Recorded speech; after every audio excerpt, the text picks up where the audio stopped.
this time I'd like to invite up Sjonneke to share a remembrance.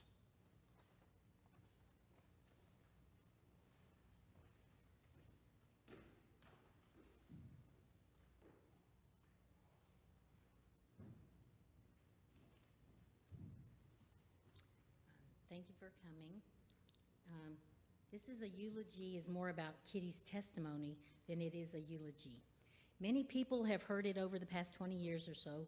They do not know what happened next. As for a eulogy, she found it natural to be kind to others. She had a servant's heart. She grew up Catholic and fell into that service of others thing without any question. After all, she was the oldest daughter in a family of 9 children that held to some of the Asian traditions where the oldest daughter served the others. And Kitty always said that she never wanted to be a burden to someone else. She found it hard telling the doctor about her pain because she did not wish to burden him. Mark had to go with her to tell the doctor to make sure the doctor knew what was going on. As it was said about one of her brothers who passed away recently, her response was always, "I'm fine." But she would emphatically share your pain. She cared that much. In 5 minutes of knowing a new family, she would know all their names and their birthdays, and she said, "If you love someone and care about them, would you not want to know their birthday?" But that was Kitty from an early age to her last day. Her reason for caring about others changed on February 10th, 2000.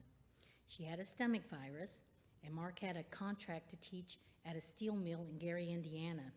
He could not leave her home, so he took her to Maryville, Indiana, 2 blocks from a hospital, and he made sure that the shuttle bus could take her there if she was needing to go while he was at work. But the first day at work, she got so ill that she stared at the ceiling of their hotel room and said, "God, I don't want to die alone." At that moment, the details became muddled. She didn't know if she had a dream or a vision, because the next moment she was in a hospital room, sitting in a bed next to her dead body. She saw the nursing station because the wall to the hallway was all glass, and the nursing station was straight ahead. But it seemed like it was distance away. The nurses were working on the computers with paperwork, but not paying attention to her.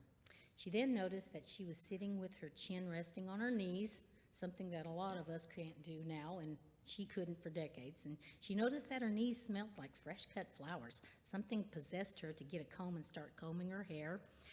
And she had a head full of luxurious hair. It was highly manageable. She could take a finger and curl her hair around it, and when she took her finger out, the curl would just stay. In this life, Kitty's hair was thin, fine, and curls would never stay in place. So she became fascinated by her hair, and her hair smelled of lilacs. And another thing that she noticed was as she combed her hair, she noticed that every time she moved, she became more energized than the moment before, and she wanted to move more so that she could gain more energy. But then, at that moment, fog, or what Kitty called smoke, filled the room and the hallway to above the ankle, and no alarms were going off, and she knew people might be on oxygen, so she was concerned if this was really a fire. There were bolts of lightning in the hallway, and a dapper man entered the room. His attire looked to be about 100 years out of date. He had a brown suit, 3-piece wide lapels, and he wore a bowler hat and a bow tie, and he had spats covering the gap between his pants and his shoes. Kitty was fascinated by his smile. He never talked. She could hear his thoughts. He nodded and thought, "When it's your time, I'm here to walk with you." And Kitty thought, "Where?" And he thought, "To be with Jesus." She thought, "But who are you?" And he thought, "I'm your guardian angel. I've always been with you. When you're ready, you will not be alone. I will be here and I will to walk with you." They exchanged a few more thoughts, and then he was gone after he thought, "It's not your time." She was suddenly no longer in the hospital. She was back in her hotel room, and she was facing the alarm clock, and it read 3:16.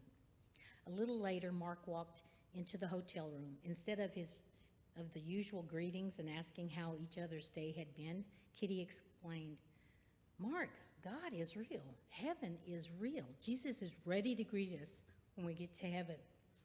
Mark agreed with her, but he was confused as to why this sudden change in her. Then she told him what she had experienced that afternoon, and she said that as long as she had breath, she would glorify God. 2 Corinthians chapter 5, verse 17 was unfolding before them.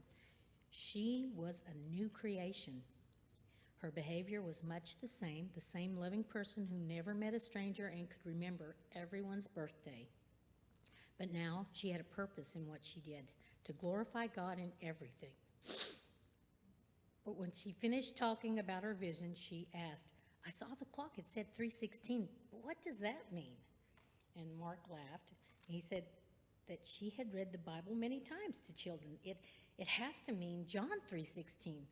For God so loved the world that he gave his one and only Son, that whoever believes in him shall not perish, but have everlasting life. But she said, but you know, the Bible has lots of 3:16s. Why that one? So Mark asked her if she believed, and she said she did not just believe.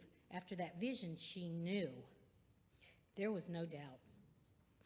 Over the next 20 years, Mark would get a call many times each year just before he got ready to leave the office. "You won't believe what time it was when I woke up from my nap.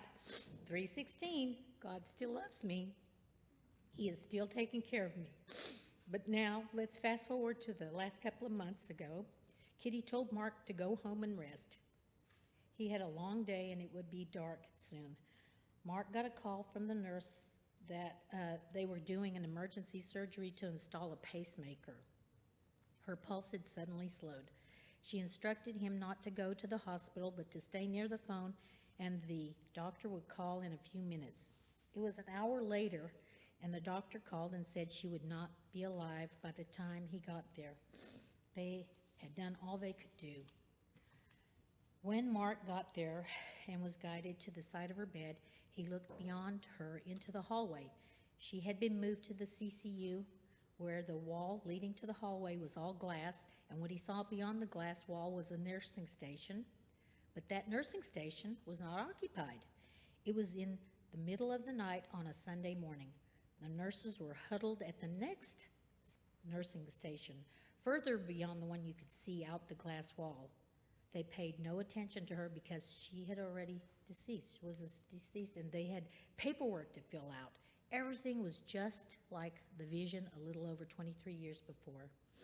Mark had no doubt that her guardian angel in the brown suit with the bowler hat and the spats had already come to walk with her to see Jesus face to face. After praying and calling Benjamin, he looked at her body and asked, "Why am I here? You have already gone to see Jesus." He went into the hallway and asked the nurse what needed to happen next. With that information, Mark was ready to leave, but he lingered a little longer. He had to wait just a couple of minutes long. It was not quite 3:16 in the morning.